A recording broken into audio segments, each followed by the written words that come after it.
We want to take you now to Lido Beach on New York's Long Island, where officials are giving an update on storm preparations ahead of Hurricane In the Henri. next 24 to 48 hours, Long Island is going to experience a hurricane in this region. It has unfortunately moved west. Initially, there was hope that it was going to primarily work off the island, and that is unfortunate. It has not. It has moved west. It has moved from hitting the Hamptons to just hitting Suffolk.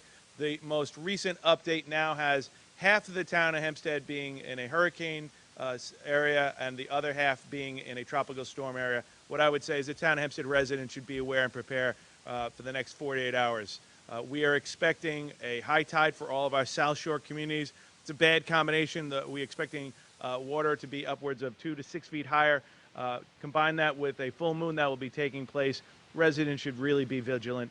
As a result, today we will have normal hours of our beaches and our pools, but at 6 o'clock this evening, our beaches and our pools will remain closed for the next 24 hours. We'll reevaluate on Monday morning. This is out of safety not only for the swimmers, but also for the patrons and our staff.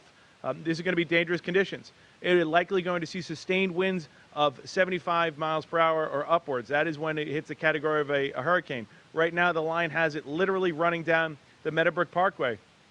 But we live in an island. We've seen this before. We have seen flooding in regions, particularly our southern regions, our Island Park regions, Oceanside, East Rockaway, Belmore, Merrick, Seaford.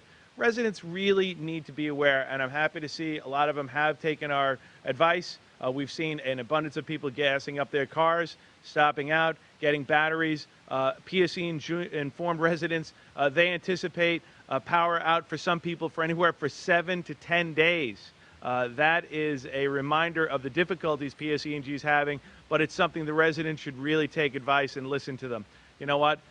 Grab some water just to have it around the house, those batteries in case you lose electricity, a little extra ice in case you lose power for the refrigerator.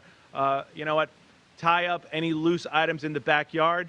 Let it be lawn furniture, tie it up, put it away. Any other items that may be considered debris. Our town crews are gassed up and are ready to go.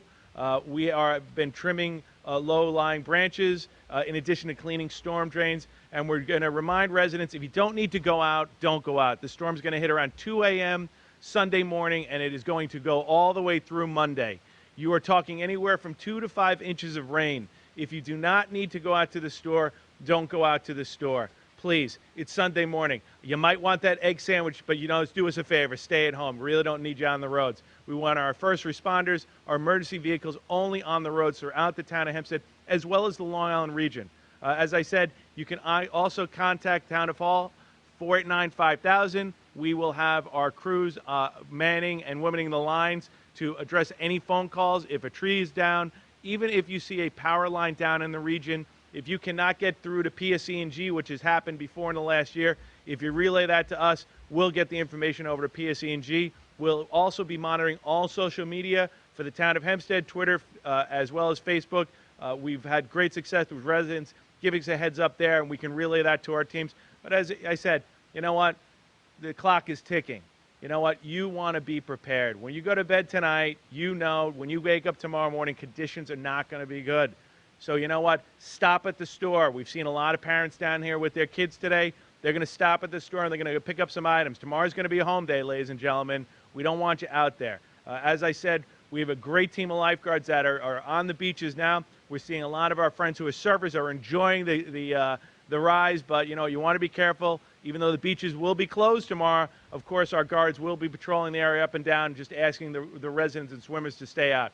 I asked Councilman D'Esposito to join me because 12 years ago he was the chief of the Island Park Fire Department, and he's seen firsthand some of the havoc that takes place during these storms. And that's why I said we don't do these for giggles. We do this because it's serious. Superstorm Sandy devastated this area, and to give a little bit of an update, particularly for the South Shore and what residents really need to be aware of, I'd like to invite Councilman Anthony D'Esposito to come on up. Well, thanks, Supervisor. I think the key here is preparation. We still have 12 hours where we can prepare ourselves for this storm. And I think what's important to point out is, although this is dangerous, there's going to be high winds. We're definitely going to see flooding in the South Shore. There's going to be torrential rain. This is not Sandy. Okay, we want to make sure that everyone understands that. I know that there's a lot of chatter on social media groups. People are afraid, and they should be. This is a storm. It's coming right through the center of Long Island, and it does pack a punch, without a doubt. Down in the Island Park, East Rockaway, Oceanside, South Merrick, Belmore, Wantaw, Seaford area, we are going to see flooding.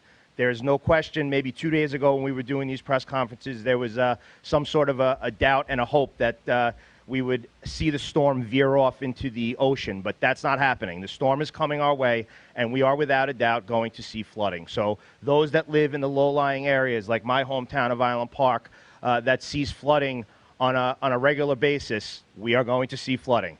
So if you have your cars in low-lying areas, move them north. Get everything that you need ready tonight. Get the batteries, fuel up, get the water, get the non-perishable food items. Make sure your family is ready and prepared. Move your car to a dry place. And like the supervisor mentioned, one of the most important things is to make sure everything that's outside your home that could blow around and cause somebody injury, get it tied down. Because when the first responders, the police, the ambulance crews, the firefighters, our great CSEA workforce, when they're out there trying to keep people safe and trying to clean up debris, we want to make sure that they're as safe as possible. So please, anything that you have outside, tie it down so that no one is in danger. I know that I was on a call just a few minutes ago with the Nassau County Fire Service. The fire departments down here in the low-lying areas, as well as the North Shore, are preparing their high-axle vehicles. So that's another thing that's important. Like Don mentioned, tomorrow's a Sunday. It's a great day. God willing, we have power. You could sit home, enjoy your favorite movie, or binge on your favorite Netflix series, because we don't need anyone out on the streets putting anyone in danger. When you're driving on flooded streets, if you think it's a big puddle, it is a big puddle. Don't drive through it and then put first responders in danger having to rescue you out of a car.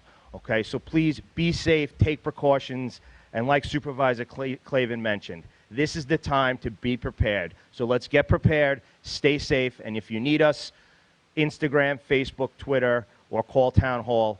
I know that we will be monitoring all day and doing our best to keep everyone safe. So everyone stay safe.